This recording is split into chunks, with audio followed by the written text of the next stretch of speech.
If your ASUS ExpertBook B7 Flip is crashing with a blue screen, this guide covers effective troubleshooting methods to diagnose Windows crashes and restore reliable performance. So while you're performing updates, you're getting an IRQR not less or equal message, K-mode exception not handled, kernel data in-page error. A lot of errors pertain to this problem, and we're going to go ahead and jump into what should hopefully be a pretty straightforward process, guys. And we're going to go ahead and jump right into it. So first thing I'd recommend doing would be to actually go ahead and boot to the troubleshooting utility on Windows 11. So if you do a hard power off 3 times in a row, Windows should automatically attempt to launch the starter prepared utility. And if it doesn't find anything, it will give you the option to select advanced settings, in which case it will take you to a screen that looks like this. Now, if it does not take you to a screen that looks like this, or you're unable to get to that, you can also download the Windows 10 Media Creation Utility, or Windows 11. They probably will make a creation utility for Windows 11 at some point. And it doesn't really matter, you can actually run the Windows 10 utility on Windows 11 as far as I'm aware. And you should be able to run the troubleshooting utilities built in within it. So you just would go ahead and download it to an ISO file and then burn it to a DVD or USB. It'd have to be about 4 gigabytes or more. It couldn't be a small USB flash drive, and it couldn't be a CD. It'd have to be a DVD. And then you boot your computer from it. So depending on the computer manufacturer, you'd have to tap a different key on your keyboard in order to launch that menu, in order to select what boot drive you want to go off of. So it could be anything between the escape key, F2, F8, F12, for example. And those are the function keys on the top of your keyboard. So you may have to just do a little bit of trial and error. Shouldn't take you more than a couple minutes. Googling it would probably be best before you even begin. But anyway, we're ready to go ahead and jump right into it.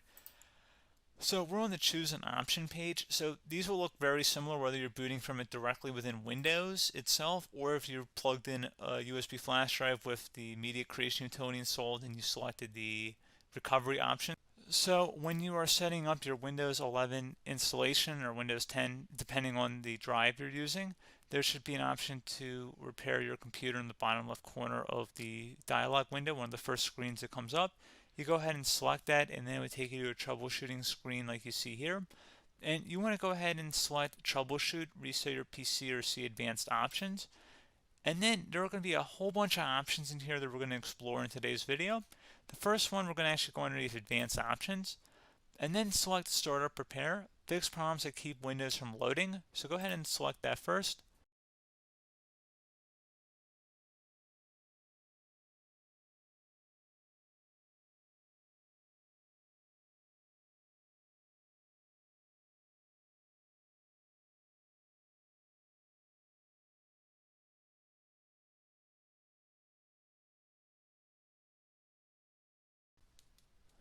Okay, so you can see it could not repair our PC. That was our first option we could try.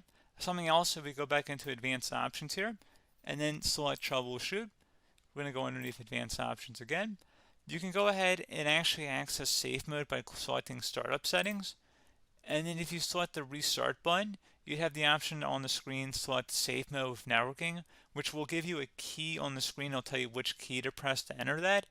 I believe it's the F7 key. It'll do that for you. I'm not going to go over that in today's tutorial because I don't really want to go into safe mode, but you're more than welcome to attempt that by going into here and then selecting restart. Again, it'll launch another screen. It'll say what key do you want to press, and it'll give you like 7 or 8 different options, and you want to select safe mode with networking. There's also an option for a command prompt too, but that's going to be something we're going to cover later in this video, and we don't even have to go through that in order to access it. So that's why I'm not going to really push for that, because unless you know exactly what's causing the problem, you probably don't need to go into safe mode. Unless you're trying to recover files, in which case then you definitely can go into safe mode, but we're trying to actually recover our computer here. So I hope that makes sense. Something else we can also try here as well would be to uninstall updates, remove recently installed quality or feature updates from Windows. So if you go ahead and select that, you can uninstall the latest quality updates, which generally is the more day-to-day updates. Feature updates are the less regularly released ones, like the big ones. I would equate it to service packs in like Windows 7 and Windows Vista and Windows XP. So larger updates that occur once or twice a year at most. And the quality updates are more just a regular update. So probably obviously depend. It'll take longer if you're going to try and uninstall the latest feature update versus quality update, and maybe you don't need to go back that far. So just giving you guys a couple of pointers with that. Something else you can also look at here, and we're going to jump into the command prompt in a little bit, but you can select System Restore, which will use a restore point recorded on your PC to restore Windows. And this is something I would highly recommend here, guys. So select Next. Assuming you have a restore point saved on your computer, you go ahead and select the most recently created one, and you'll select Next, and then you'll select the drive. You shouldn't actually have to select the drive. You can scan for affected programs, but we're going to keep it all default here, and then we're going to select Finish. So once started, System Restore cannot be interrupted. Do you want to continue? I think we're going to select yes. I don't think we have anything better to do on our computer right now, so just give it a moment here to initialize. It will take a couple minutes to run, obviously depending on how large your hard drive is and how much is saved on the System Restore point. So just give it a couple minutes here.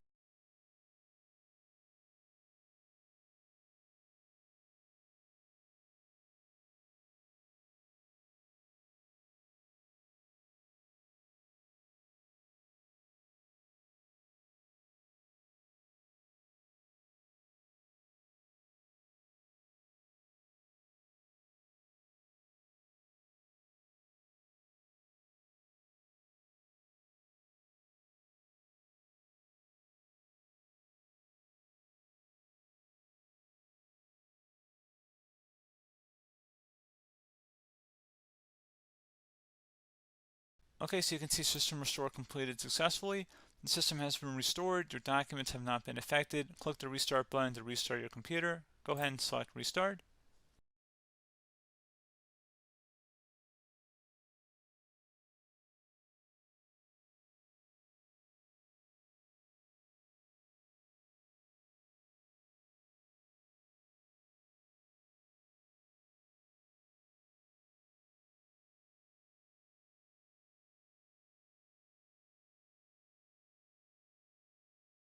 Okay, so you can see the system has been restored successfully. We're going to go over a couple different methods in addition to that if that did not work. So I'm just going to pause the video and we're going to start back on the recovery screen that we started with. Okay, so a couple other things we can try here too. If you go back into Troubleshoot, you can select Reset Your PC, let you choose to keep or remove your personal files and then reinstalls Windows. You can select to keep my files, which will remove apps and settings but keeps your personal files. You can also select Remove Everything, which will remove all of your personal files, apps, and settings. So this is more of a factory reset, the second option here. First option, it should not delete all of your personal files. However, it will pretty much clear most of your programs. And keep in mind, there's no guarantee that your information, number one, is even still available and easily recoverable on your computer to the point that you actually would be able to recover anything. And the second point is that there's always a chance that it won't actually recover and it will just do a factory reset anyway. So there's no guarantee that actually would keep your files anyway. So I would recommend trying to get a recovery tool and backing that up first before selecting it anyway. But again, those are a couple of different options. And then something else you can try here if you go back to the choose an option. Another option, if you go underneath choose an option and select troubleshoot, advanced options, and now select where it says command prompt. Okay, so the first thing we should do is type our main hard drive here. In most cases, it should be the C drive. So you just do a C colon and then hit enter on your keyboard.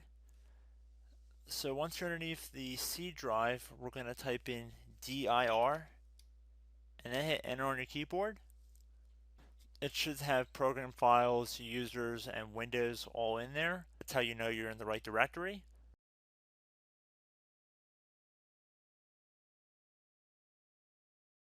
In some cases, it might be the D drive as well, so just keep that in mind.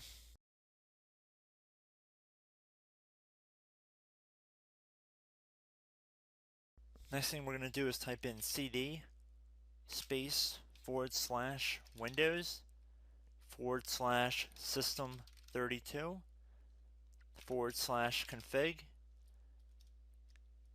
and then you're going to hit enter on your keyboard.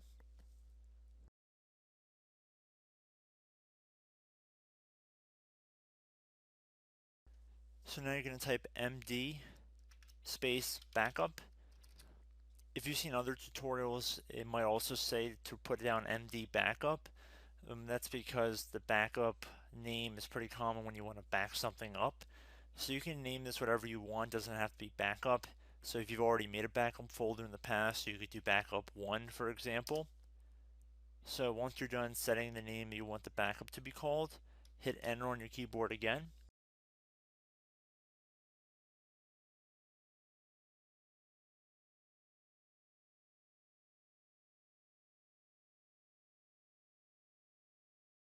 At this point you want to type copy, C-O-P-Y, space, then you want to do the star symbol above the 8 key, then do a period or a dot, whatever you want to call it, then another star sign, and then another space, and then type backup, and then hit enter on your keyboard.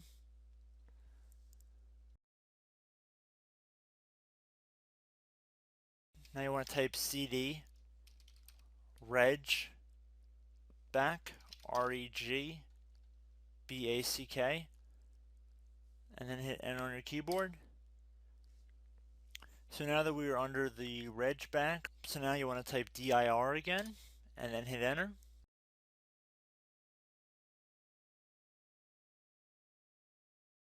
So now at this point we're going to type copy again. So copy, space, star sign, dot, another star sign, space, and then 2 dots. So we're going to type copy, space, star sign, dot, sign, star sign, dot, dot, and then hit enter on your keyboard again. So for overwrite, you want to overwrite all. So type A on your keyboard, so capital A, and then hit enter on your keyboard.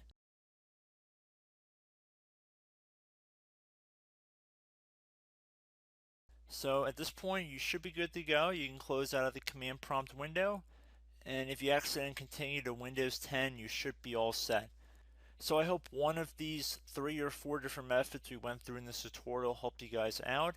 Again, I'm not sure if you guys heard me earlier, but try to go back into your safe mode if possible and uninstall any programs you know might be conflicting with the Windows startup if you can get into safe mode.